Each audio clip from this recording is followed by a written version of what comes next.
Paris. Restaurants and romance, empire and opera, fun, surprising experiences at every one of the more than 300 stops on the metro. My name is Lisa. I'm a writer and tour guide.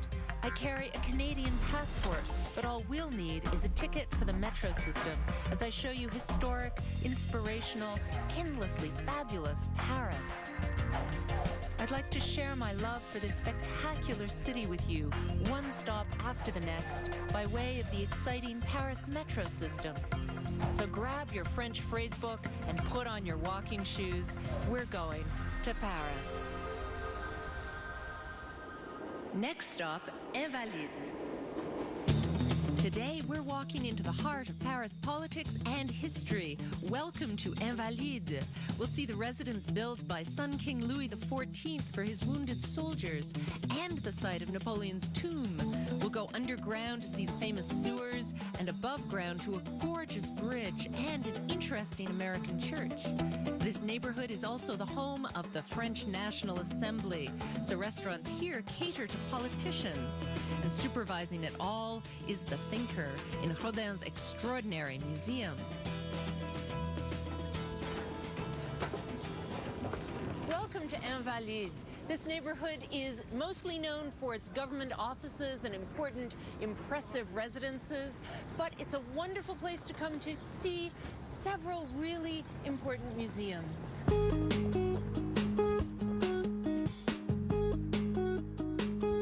The obvious place to start is right here at the Hôtel des Invalides with its golden dome, one of the main landmarks of the Paris skyline. The metro station Invalides is named for the magnificent museum behind me. Louis XIV built the Baroque building in order to house his wounded war veterans from the innumerable battles fought during his reign. That's where the name comes from, Invalides, the invalids who lived here. This building project was the largest taken on by Louis XIV after Versailles. The important building features Louis XIV as king on a horse as you go in, and all the upper windows are surrounded by armor, which now refers nicely to the incredible armor collection in the museum, but originally it was a reference to the battles that the veterans who lived here had survived. When Louis XIV built the Hôtel des Invalides, the veterans of his armies were miserable. Often too badly injured to work, many survived by begging on the streets. The king felt pushed by shame and public demand to house the veterans of his many wars. Finished in 1674, the building housed a hospital, 2 churches, and workshops for shoemaking, tapestries, calligraphy, and lighting so veterans could work. The Hôtel wasn't a hotel, but it was a long-term residence. Soon, nearly 4,000 people lived here with military and religious discipline that weren't always to everyone's liking. But at least here, veterans were fed, housed, and had access to medical care, which was very radical for the time. Invalides still serves the same purpose today. There's a leading medical institution attached to the Ministry of Defense and Veterans Affairs that specializes in those wounded in war. Invalides is closely associated with 2 of the best-known leaders in French history. First, Louis XIV, the Sun King who built this facility, and then Napoleon, who began his career as a brilliant military leader. Napoleon made the church into a military pantheon by making this the final resting place of Turenne, a French marshal. L'Église du Dôme is one of the most spectacular religious buildings in the capital. It's easy to spot the Golden Dome from observation points across the city. Renovated in 1989 during the bicentennial of the French Revolution, they used 550,000 leaves of 24-karat gold to restore its luster. This is one of the most visited places in Paris because this is where you'll find the tomb of Napoleon I.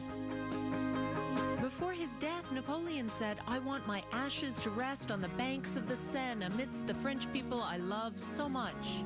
The emperor died on the island of St. Helena in 1821, and 19 7 years later, in 1840, after much discussion, he was finally repatriated to Paris and given a state funeral. Since then, his body has been here in a red stone tomb in this crypt in l'Église du Dôme. Napoleon began as an artillery officer, but he had a genius for administration. He himself believed that his civil code, still in use, was his most important accomplishment. In the gallery surrounding his tomb, a series of carvings detail his most important achievements. Called the Little Corporal for his diminutive height, Napoleon was an outsized figure in European history, and he continues to fascinate visitors today. All through the Invalides, you will see cannons lined up. Now, these are not fake or replica cannons. These are from actual wars dating back centuries that have been used by the French or captured by the French. Some of the cannons have graffiti from different wars and centuries. Some of the cannons also have damage from the battles they were in.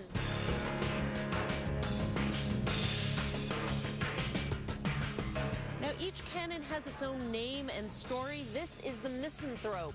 It was created in 1842, and it was used in various battles, including one in 1870 where it was damaged. You actually have cannon damage, probably from the Prussians, given the battle, here. And they've got the mark, the name of the battle, and the date when the bombing occurred carved into the cannon. Cannons are expensive. You don't get rid of one just because it's damaged, so they kept using it. Now, some of the other cannons here are even more elaborate because they're from earlier centuries when they treated cannons rather like sculpture. They were so expensive to produce, you made them beautiful and worthy of the king. Now, this is l'Arpenteur. It's 100 years earlier from the other cannon. It's from 1742, and it's much more elaborate. It's also twice as heavy as the later cannons. As they got better at developing the cannons, they made them more streamlined and lighter. This cannon is especially lovely because of its dolphins here. It has crests. It also has the image of how the cannons were transported to get them to the battle. It's actually quite an amazing cannon if you're interested in them as sculpture.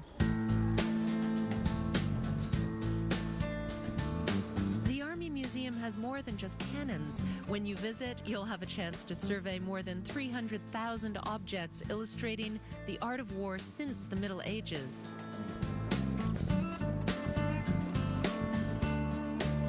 The collection includes all kinds of weaponry, but also photos, archival footage, uniforms, and models of battlefields. My favorite section of the museum is devoted to the time of Napoleon, showing various personal items belonging to him. Even his horse is here, stuffed, along with Napoleon's pistols and the coat and hat he wore during his exile on St. Helena. The two world wars of the 20th century occupy an essential place in the museum, an important stop for World War buffs. This is a chance to discover many photos and rare archival footage that offer a different perspective.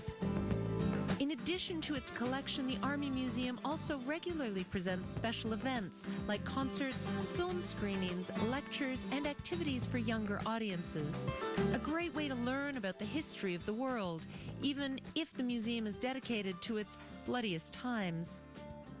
There's one important secret about this Musée de l'Armée, and that is in the summer, if it's hot in Paris, this is one of the few museums that has excellent air conditioning. So it's a good getaway after you've been touring around the neighborhood and you've looked at lots of important buildings and you're a little tired and a little sweaty. Come in here, look at the military relief maps and so on, and just cool off. A visit to the Hôtel des Invalides isn't limited to the museum. Like all important buildings built at the time of Louis XIV, it's surrounded by open spaces designed to emphasize its impressiveness.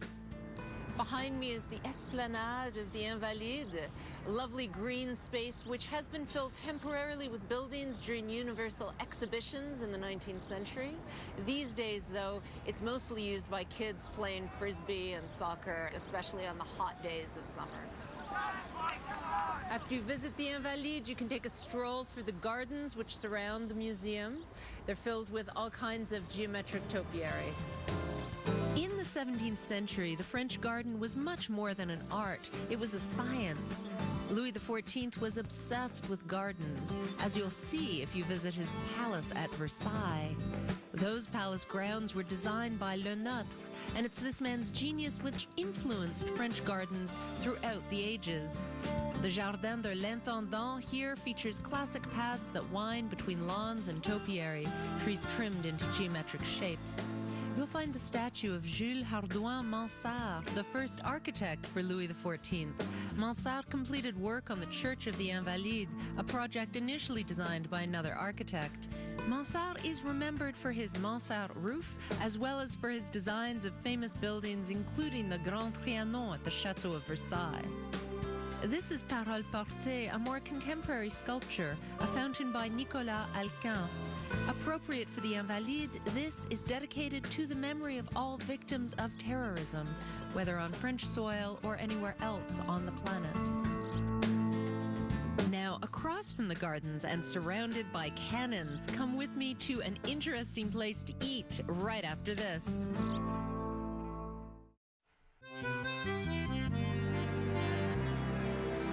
Welcome back to unexpected, exciting Paris. We're visiting the city around its metro stations, and today we're exploring Invalides, a neighborhood of history and politics. Here we are at Café de l'Esplanade, marvelously located beside the Invalides. Now, what I like about this cafe is that it serves food all through the day. You can pop in for something at breakfast time. I'm here at brunch between the morning and lunch rushes because I want something light to get me going for the day. Now, you can also come here and order foie gras and oysters and just go to town on a huge meal. So you really have all kinds of options here.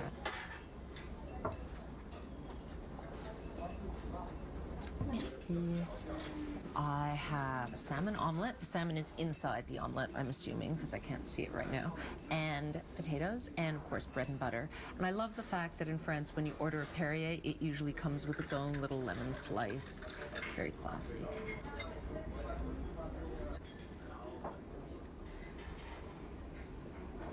This is a fun place to pause because the decorator of the restaurant picked up on the theme of Invalides.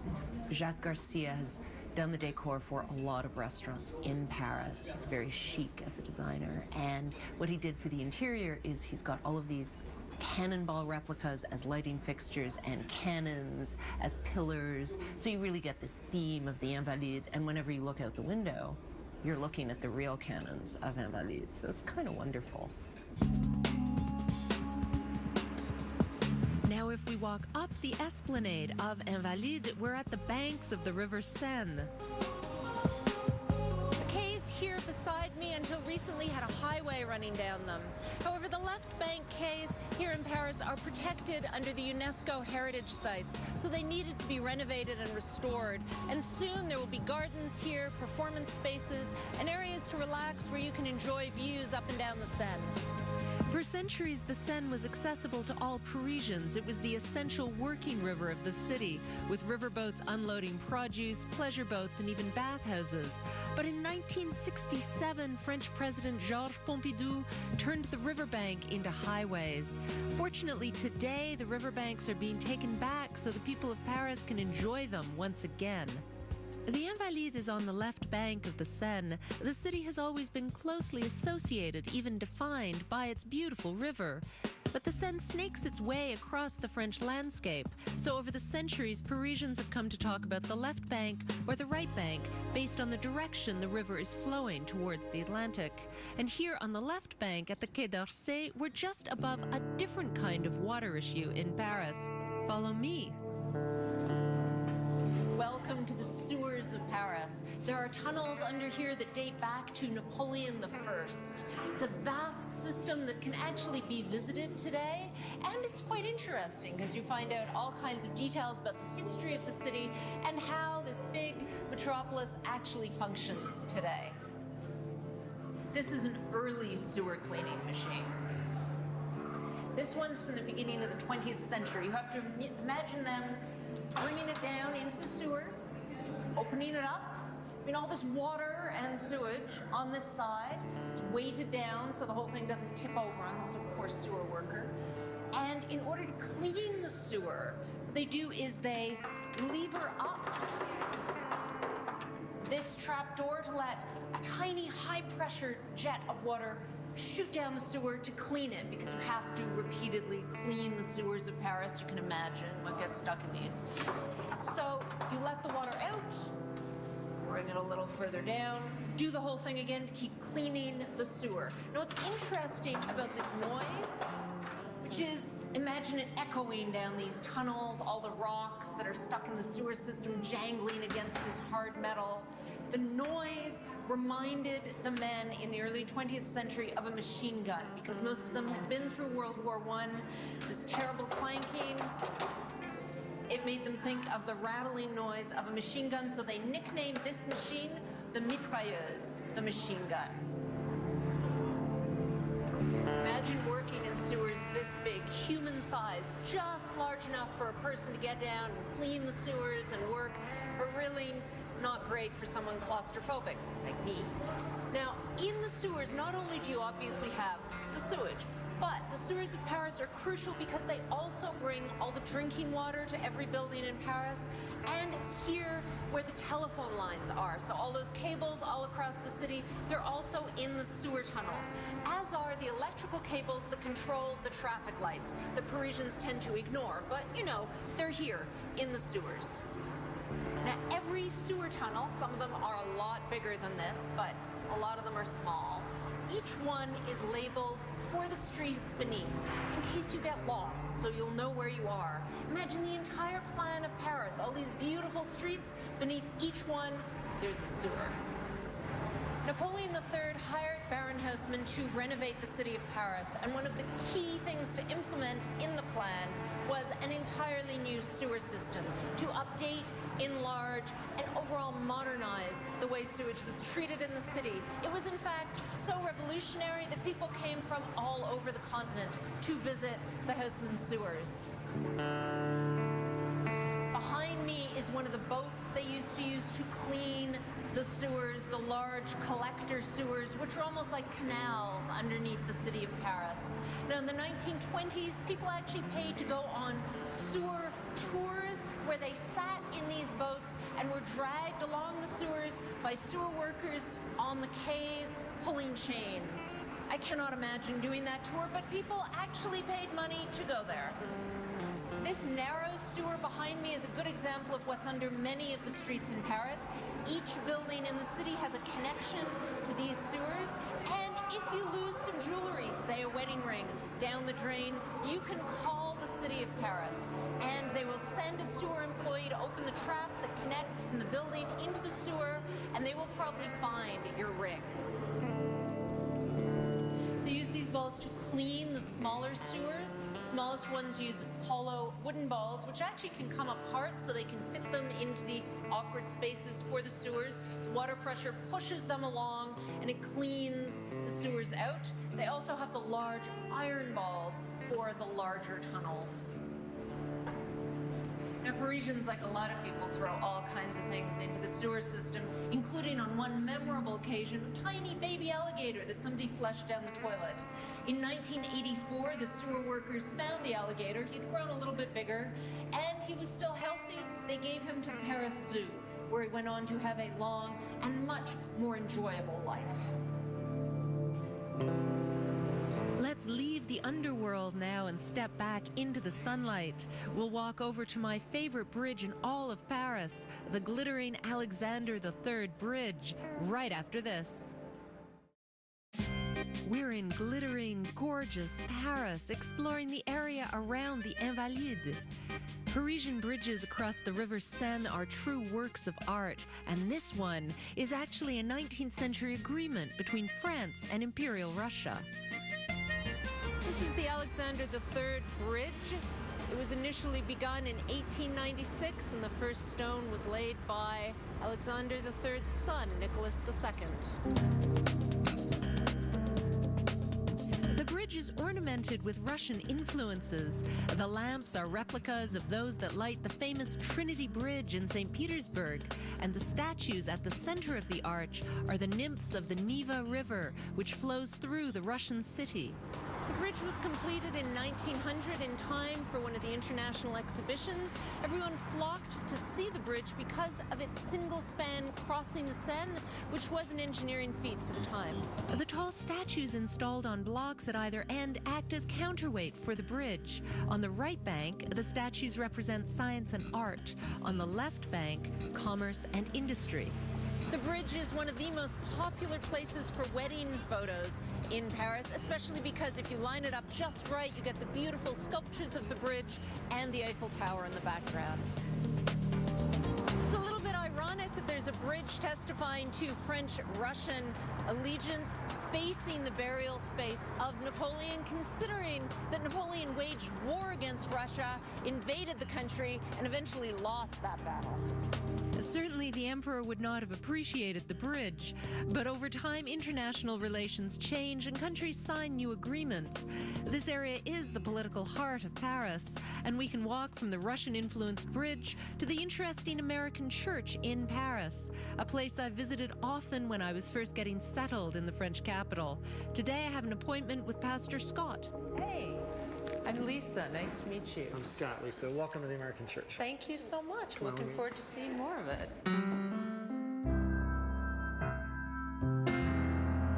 The church started in 1814, but this actual facility was started I think in 1926 and finished in 1931.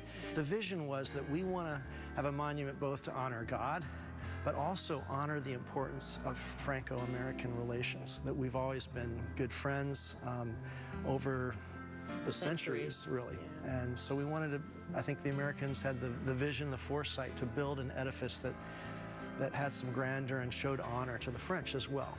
You know, we wanted to contribute something beautiful to this city. The American Church is also an open community center offering educational, cultural, and social services. There are support groups for refugees, sports facilities, and a popular free bulletin board advertising housing, jobs, and everything a newcomer to Paris might need. Is it mostly Americans in your congregation and in your community, or what's the breakup? It used to be, Lisa, okay. But right now we have about 40 or 50 different nationalities, obviously from around the world. So visually, this place is packed on a Sunday. We have 3 services, but you know, whether it's the traditional or the really contemporary, you know, bring your earplugs, kind of rockin' contemporary worship, it's very international. And so it looks like the UN. I love that about this community. This is very unique in that you're going to have, not too many Protestant churches are going to have Pope John the 23rd, who is a reformer in Vatican II, John Wesley, who is reformer of the Anglican Church, the Apostle Paul, reformer of Judaism, Martin Luther, German reformer, yeah, and Jean Calvin, the French reformer. Right. As well as Dr. Martin Luther King Jr., the Baptist reformer, That's who preached in this pulpit He preached in this pulpit? 1965, yes. And that's very humbling for any preacher who knows that, to get up there and speak where Dr. King preached.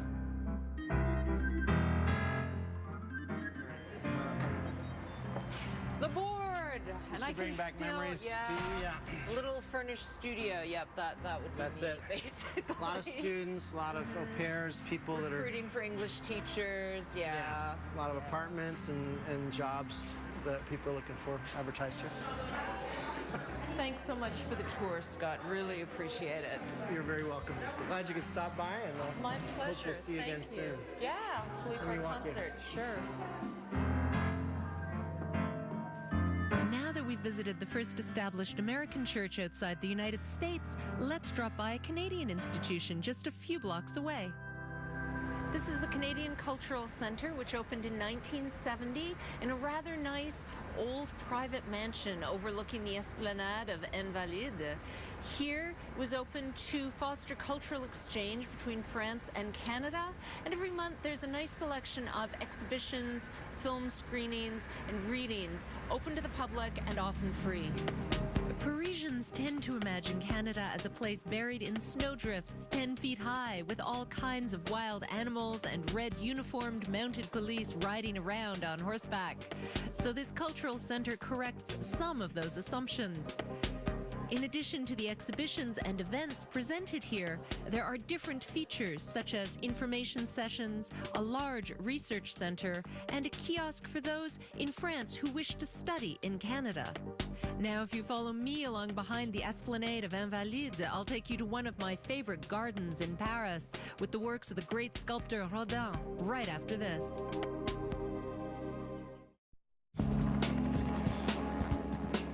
We're exploring the area surrounding Paris subway stations, and today we're at Invalides. This neighborhood is crucial for French politics, and several major government offices are here. We'll start at number 37 on the Quai d'Orsay. This building dates back to the mid-19th century and houses the Ministry of Foreign Affairs. This is where the major decisions for foreign policy of France are made, and where foreign diplomats are welcomed when visiting Paris. And next, let's look at the center for French politics. If you're a French politician, this building is extremely important to you because this is the main entrance for the National Assembly, the main French House of Parliament. The National Assembly is installed in the Palais Bourbon, which takes its name from the Duchess of Bourbon, the daughter of Louis XIV and his mistress, Madame de Montespan. Over the years, the building has undergone many renovations, particularly with the facade, which was rebuilt during the reign of Napoleon to match the Greco-Roman appearance of the Church of the Madeleine across the river near Place de la Concorde. The National Assembly has been home to the French government since 1798. You can actually go see the politicians do what they do by visiting the National Assembly in session. You have to get your ticket in advance, though, either online through their website or by phoning. A parliamentary session can be very quiet like this one, or extremely hectic. It all depends on the agenda and the topics being discussed. If you decide to observe French political life up close, you should know that the rules are really strict. You must remain silent at all times as a member of the public, and you must refrain from intervening in any way. Otherwise, you'll be escorted out by security guards. But if you can behave yourself, you can take the opportunity to admire a beautiful room that has witnessed the history of France since the late 18th century. For a really original souvenir of your trip to France, there's a shop at the National Assembly where you can buy a bust of Marianne, the symbol of the French Republic, or flags, cockades and pens, books, baby accessories, and of course gloves, pot holders, and socks marked with left or right. This concept of left or right parties dates back to the French Revolution. During meetings, the pro-monarchy deputies were seated at the right of the chairman, while the progressive pro-people MPs sat on his left. This division still exists in parliamentary systems around the world today. Behind Invalides is the wide Avenue Breteuil, beautiful walk down, and if we go there, we'll discover some really interesting monuments.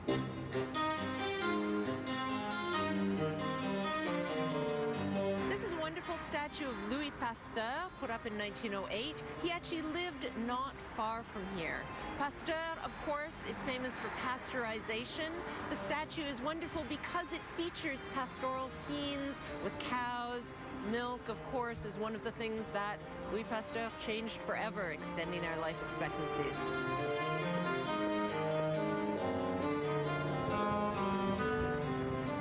This monument commemorates 4 local personalities, one medallion for each of them on every side. We're starting with Valentin Houy, who actually started the first Institute for the Blind. He's also important because it was one of his students, Louis Braille, who invented Braille, allowing the blind to read.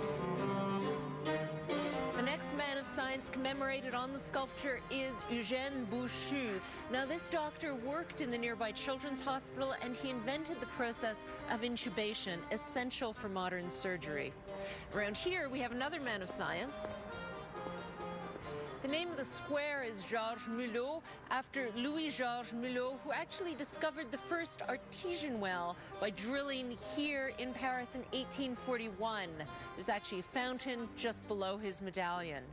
And the 4th person on this memorial is a little bit unusual. The The fourth person on this monument is actually a woman, Rosa Bonheur. She's not a man of science, she's actually an artist. She was a painter who won the Légion d'honneur.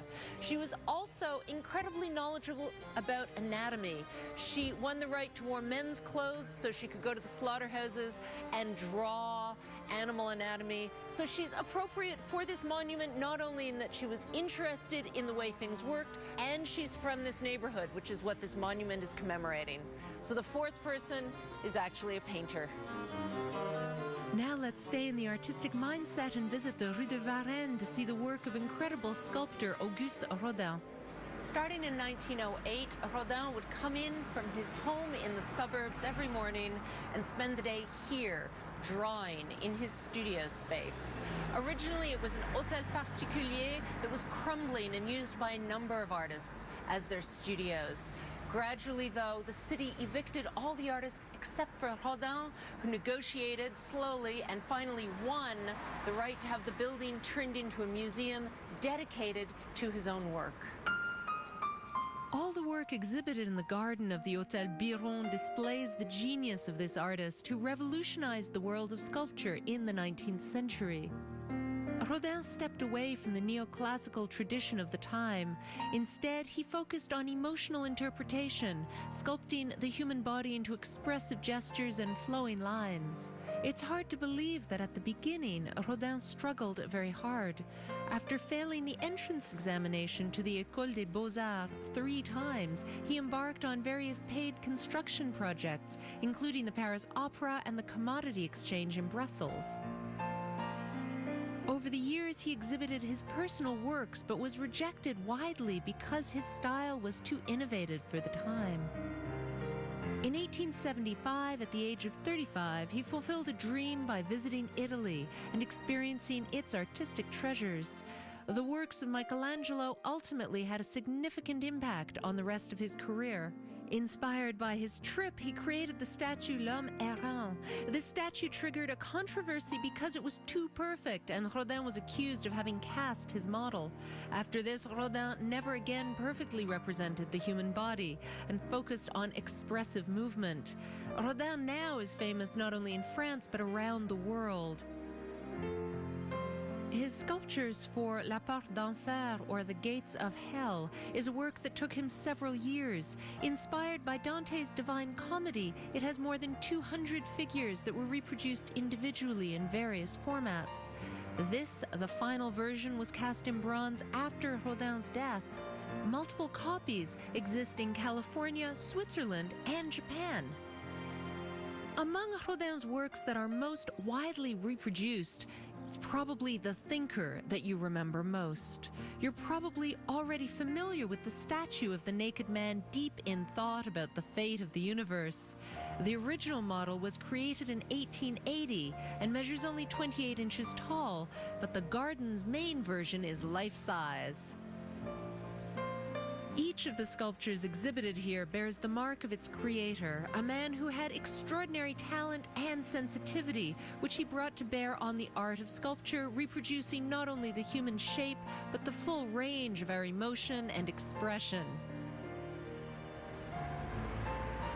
The Musée Rodin is located on Rue Varennes. So after you visit the museum, it's well worth strolling down Varennes to look at the facades of some really beautiful historical mansions.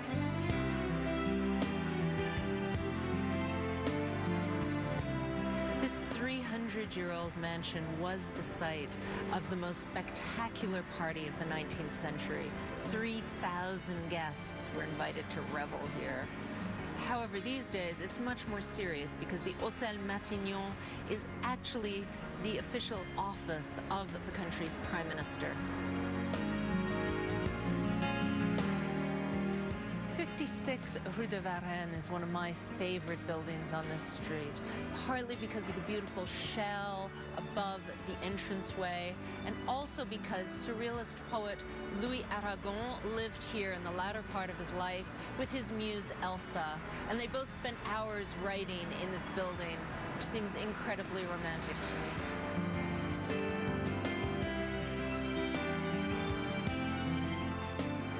American writer writer Edith Wharton was the first woman to win the Pulitzer Prize. She wrote The Age of Innocence, among other novels, and she spent a lot of her life in France. Some of her happiest years were here in Paris, living in this apartment.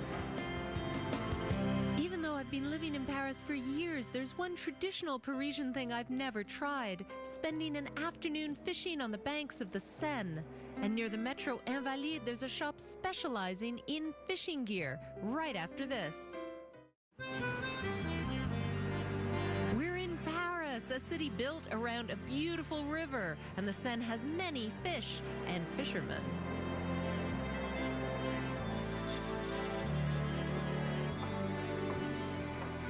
Welcome to Des Poissons Si Grands, a shop devoted to fishing right in the center of Paris. Now, I thought the title of the shop referred to the old fisherman's saga of, oh, I caught a fish so big, so big. But actually, Des Poissons Si Grands is a much more poetic name. It's the title of a book written by a resistance fighter, and it's also a biblical reference. The owner of the shop hopes that Des Poissons Si Grands is the kind of title that makes people want to dream. In fact, the shop has all kinds of fabulous souvenirs if you're passing by, and it has every possible thing you could possibly need to go fishing anywhere in the world.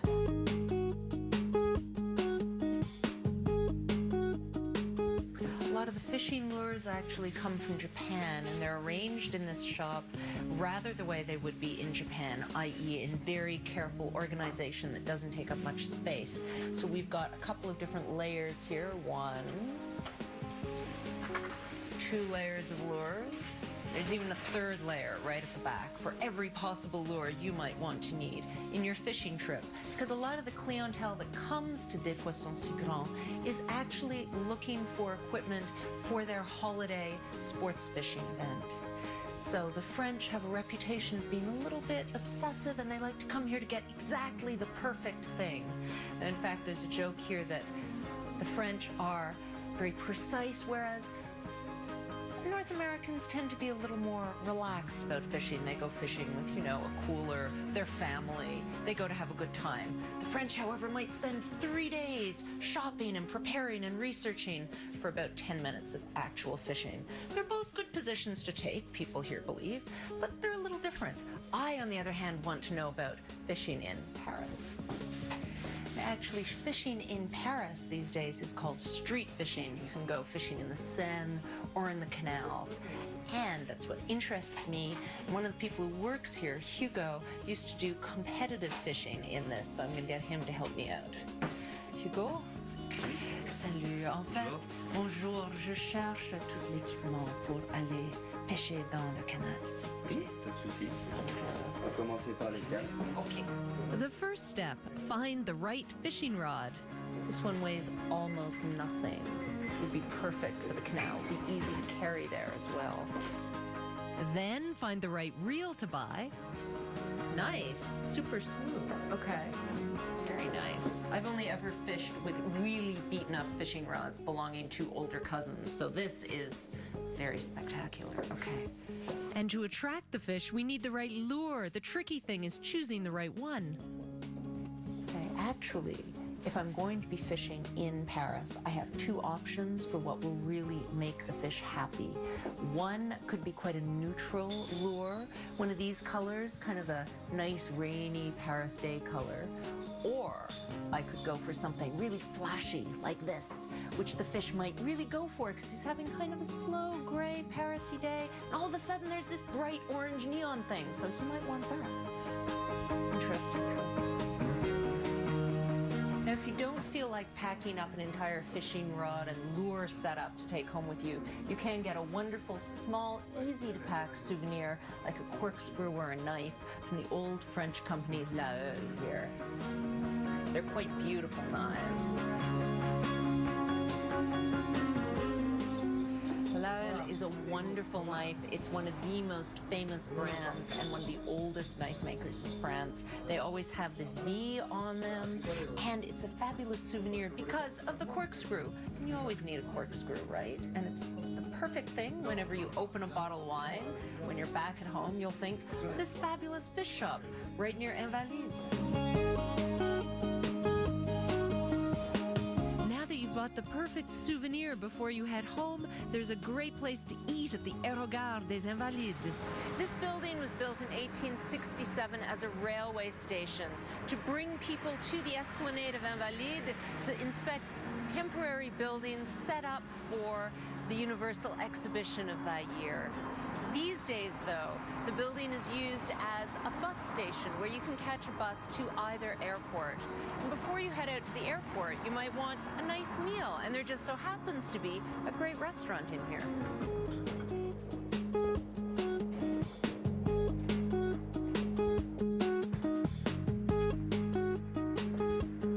Restaurant Chez Françoise is very close to the corridors of power. It's right near the Assemblée Nationale and other government offices, and it's long been the favorite lunch spot for politicos. Now we're coming here for dinner when it's quieter and more intimate, but if I were the president of the French Republic, I would have my chauffeur drive me up here to the very discreet driveway, specially connected to Chez Françoise, out of sight from any of the press. And I would come here and have lunch with my cronies.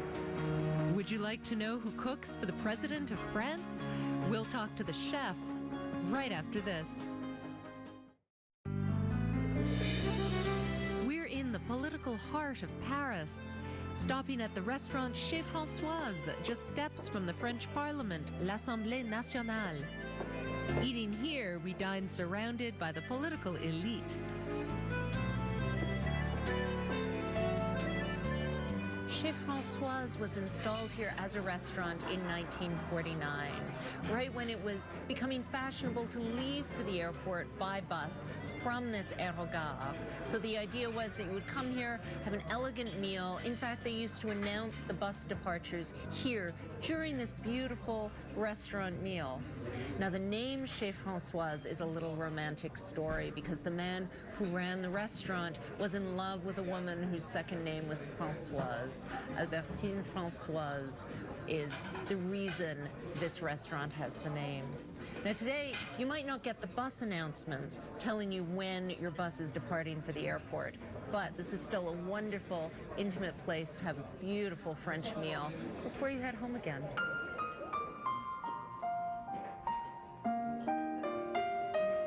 I have decided what I'm going to order. I'm going to have today's wild fish recommendation because, of course, here for Chez Françoise, they come up with a special menu every day.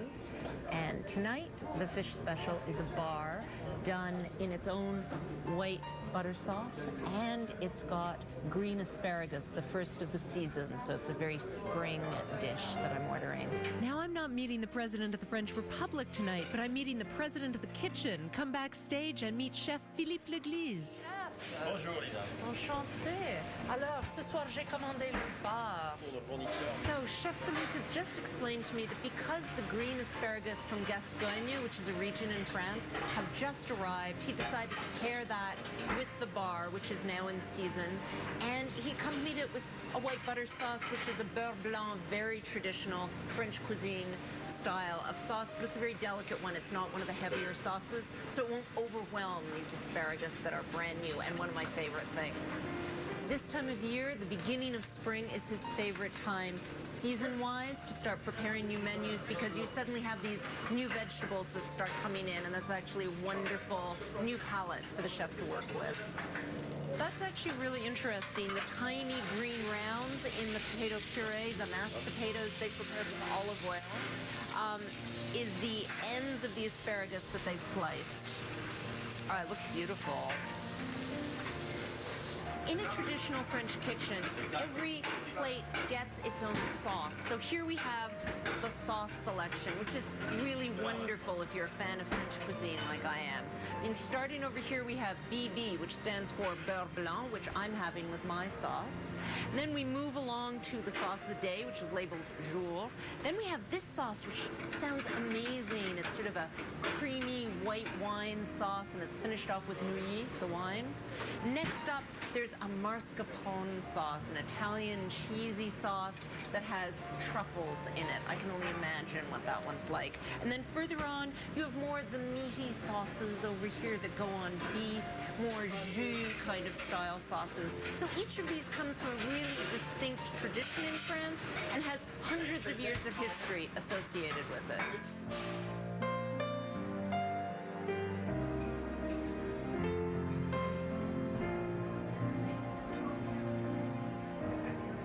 Oh, merci, ça a l'air délicieux. Un très bon appétit.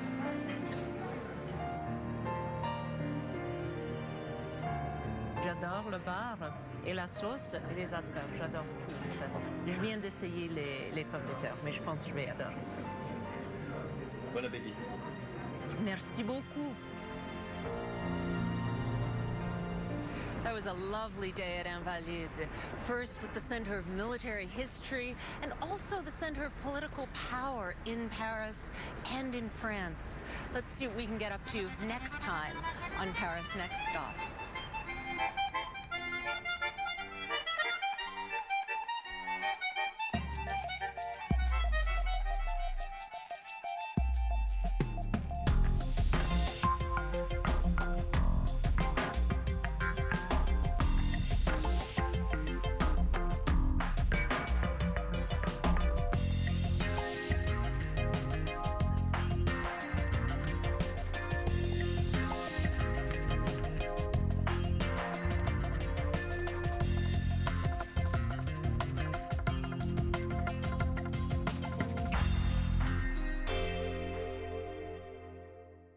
Leading medical institution attached to the Ministry of Defense and Veterans Affairs that specializes in those wounded in war. Invalides is closely associated with two of the best-known leaders in French history. First, Louis XIV, the Sun King who built this facility, and then Napoleon, who began his career as a brilliant military leader. Napoleon made the church into a military pantheon by making this the final resting place of Turenne, a French marshal. L'Église du Dôme is one of the most spectacular religious buildings in the capital. It's easy to spot the Golden Dome from observation points across the city. Renovated in 1989 during the bicentennial of the French Revolution, they used 550,000 leaves of 24-karat gold to restore its luster. This is one of the most visited places in Paris because this is where you'll find the tomb of Napoleon I. Before his death, Napoleon said, "I want my ashes to rest on the banks of the Seine amidst the French people I love so much." The emperor died on the island of St. Helena in 1821, and 19 years later, in 1840, after much discussion, he was finally repatriated to Paris and given a state funeral. Since then, his body has been here in a red stone tomb in this crypt in l'Église du Dôme. Napoleon began as an artillery officer, but he had a genius for administration. He himself believed that his civil code, still in use, was his most important accomplishment. In the gallery surrounding his tomb, a series of carvings detail his most important achievements. Called the Little Corporal for his diminutive height, Napoleon was an outsized figure in European history, and he continues to fascinate visitors today. All through the Invalides, you will see cannons lined up. Now, these are not fake or replica cannons. These are from actual wars dating back centuries that have been used by the French or captured by the French. Some of the cannons have graffiti from different wars and centuries. Some of the cannons also have damage from the battles they were in. This neighborhood is also the home of the French National Assembly, so restaurants here cater to politicians. And supervising it all is the thinker in Rodin's extraordinary museum. Welcome to Invalides. This neighborhood is mostly known for its government offices and important, impressive residences, but it's a wonderful place to come to see several really important museums.